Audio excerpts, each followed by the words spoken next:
Mayapur ISKCON মন্দির পৃথিবীর অন্যতম গুরুত্বপূর্ণ বৈষ্ণব তীর্থস্থান, কারণ এখানে জন্মগ্রহণ করেছেন শ্রী চৈতন্য মহাপ্রভু। তো হে গাইস, আমি মৃণাল। তোমাদের ভালোবাসার সাপোর্টের জন্য আমার পুরোপুরি ফাইনালি 1K সাবস্ক্রাইব প্লাস তোমার মনিটাইজ পুরোপুরি কমপ্লিট হয়ে গেছে। আমি অ্যাপ্লাই করে দিয়েছি, আমার ডলার কাউন্ট হচ্ছে অলরেডি। তো তোমাদের এই ভালোবাসা আর সাপোর্টের জন্য অসংখ্য ধন্যবাদ। এভাবে আমাকে সাপোর্ট করে যাও। আর তোমাদেরকে কথা দিয়েছিলাম, যদি পুরোপুরি আমার এই মনিটাইজটা কমপ্লিট হয়ে যায় তাহলে আমি কিন্তু কোথাও বেড়াতে যাব বা ঘুরতে যাব। তো আমাদের এখান থেকে কালকে নবদ্বীপ বাসে ট্যুর করেছে আর কি, তো ঘুরতে যাওয়ার। তো আমিও যাব। তো পুরো ব্লগটা দেখো, এনজয় করো। কে কে নবদ্বীপ গেছো আমাকে বলবে কমেন্ট বক্সে। আর কার কার ওই ইস্কন মন্দির দেখতে ভালো লাগে। তো চলো পুরো ভিডিওটা এনজয় নাও। আর ভিডিওটা কেমন লাগলো একটু জানিও কিন্তু। তো দেখো বন্ধুরা, আমরা কিন্তু ফাইনালি বাসের মধ্যে চেপে পড়েছি। তো বাসের মধ্যে দেখো আমরা সামনে সিট পাইনি, সেই জন্য আমরা পেছনে বসতে হয়েছে আমাদেরকে। আর আমাদের এখান থেকে বাস ছেড়েছিল 8:30টার সময়, সেই জন্য সকাল করে চলে এসে বাসের মধ্যে বসে পড়েছে। এবারে আমাদের বাসে ছাড়ার টাইম হয়ে এসছে। তো চলো আমরা বাসে করে কিভাবে গেলাম।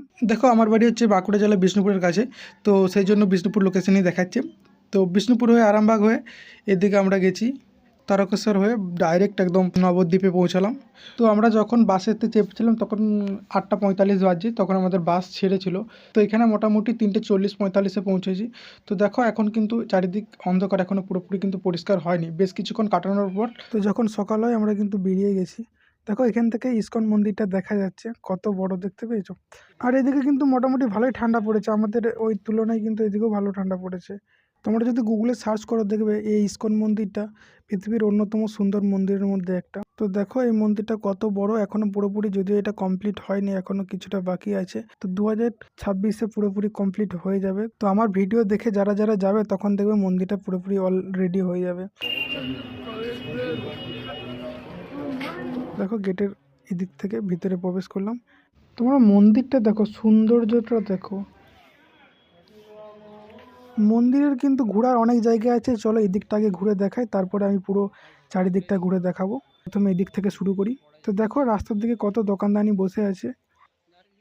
তো আমরা কিন্তু প্রথমবার আসছি এই মায়াপুর নবদ্বীপ, তো সেই কারণে আমরা কিন্তু অনেক কিছু এখনো জানি না। পারফেক্ট যদি একটা গাইড পেতাম তাহলে হয়তো ভালো হতো। কত সুন্দর মন্দিরটা দেখতে পেয়েছো।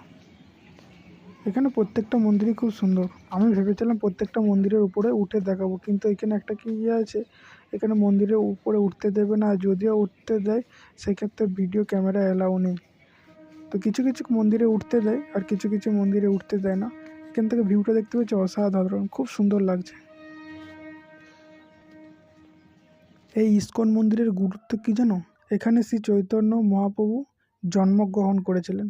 এই চারপাশটা এত সুন্দর যে বলে বোঝানো যাবে না, নিজে না যদি স্বচক্ষে দেখো। আর পরিবেশটা তো খুবই শান্ত পরিবেশ। তো দেখো এটা হচ্ছে গেটের সামনের দিকটা, যেদিকে ঢুকলাম প্রথমে।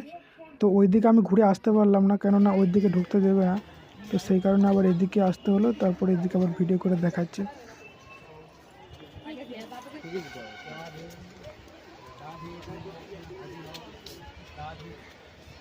তো দেখো এখানে যে পুকুরটা আছে এটা কিন্তু জলটা নষ্ট হয়ে গেছে বলে জলটা মেরে শুকিয়ে আবার নতুন করে জল ভরবে। ফুল তুললে ভালো লাগে নাকি?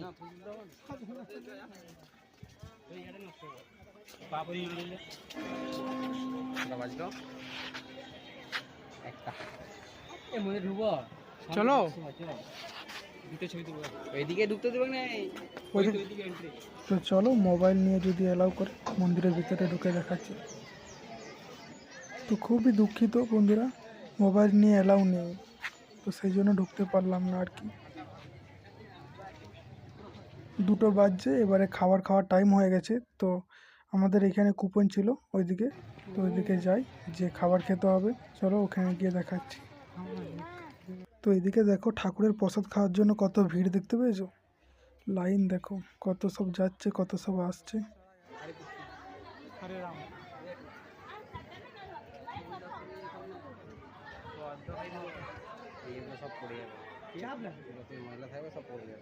তো ঘন্টাখানেক এইভাবে লাইনে দাঁড়ানোর পর ফাইনালি কিন্তু ঢুকতে পারলাম।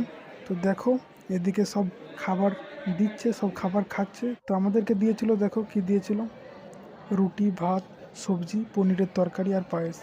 ঠিক আছে, তো সব এভাবে বসে বসে খাচ্ছে। প্রায় হাজার হাজার ভক্ত এখানে কিন্তু বসে খাবার খাচ্ছে। তো দেখো আমরা কিন্তু খাবার পর বেরিয়ে পড়েছি নদীর ওই পার নবদ্বীপ। তো এখানে ছিলাম মায়াপুরে, ওইদিকে নবদ্বীপ, ওইদিকে যাব, তো ওইদিকে ঘুরে দেখাবো। তো দেখো টোটোটা আমাদেরকে এখানে নামিয়ে দিল, আর এখান থেকে আমরা নদীঘাট যাব, আর টোটোটা ওইদিকে যাওয়ার পারমিট নেই, ওরা যাবে না, সেই জন্য।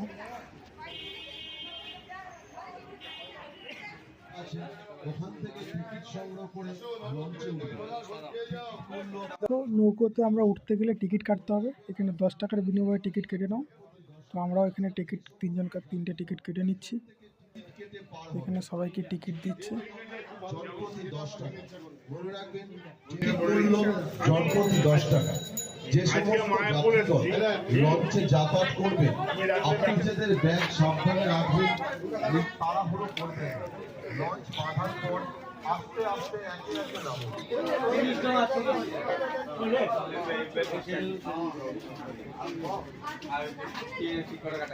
তো দেখো বন্ধুরা কত ভিড় দেখতে পেয়েছো, কত ভিড়, কত লোক, আর নৌকোটাও কত বড়।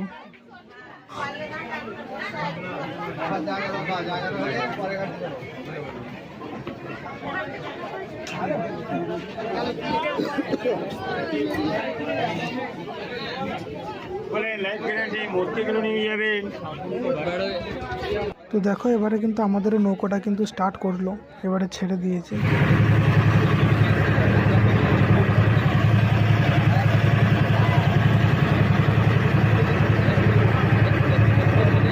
আমরা হয়তো গুগলে সার্চ করলে দেখতে হবে এখানে দুটো নদী মিলিত হয়েছে, ভাগীরথী এবং জলঙ্গি, এই দুটো নদী একসাথে কিন্তু এখানে মিলিত হয়ে মিশেছে। এখানে নৌকোয় করে মাছ ধরছে, দেখো কত সুন্দর।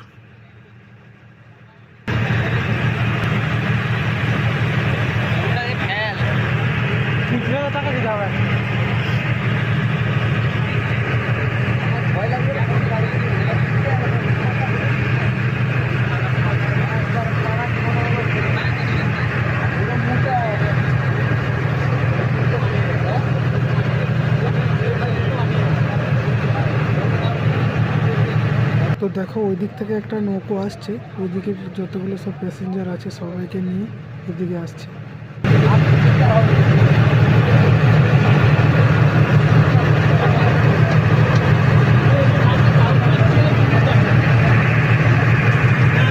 তো দেখো এই একটা নৌকো, এইসব ছোটো ছোটো নৌকোগুলো আমাদের এইদিকে চলে, কিন্তু যে নৌকোটা আমি চড়ছি সেই সব বড়ো নৌকো আমাদের এইদিকে চলে না।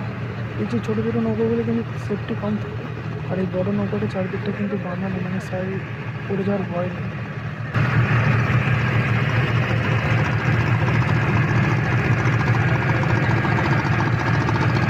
এইভাবে নৌকোতে 15-20 মিনিট কাটানোর পর ফাইনালি কিন্তু পৌঁছালাম। ভিডিওটা 28 মিনিটের হয়ে যাচ্ছে বলে ভিডিওটা এখানেই শেষ করছি তোমাদের সুবিধার জন্য। তো এখনও রাতের ভিউটা আছে আর পুরো মন্দিরগুলো ঘোরানোর বাকি আছে, তোমাদের না হলে বিরক্ত লাগবে আর ভিডিওটা দেখে মজা হবে না। তো পরের ভিডিওটা মিস করো না, অবশ্যই দেখবে, ডিসক্রিপশানে লিঙ্ক দেওয়া রইলো।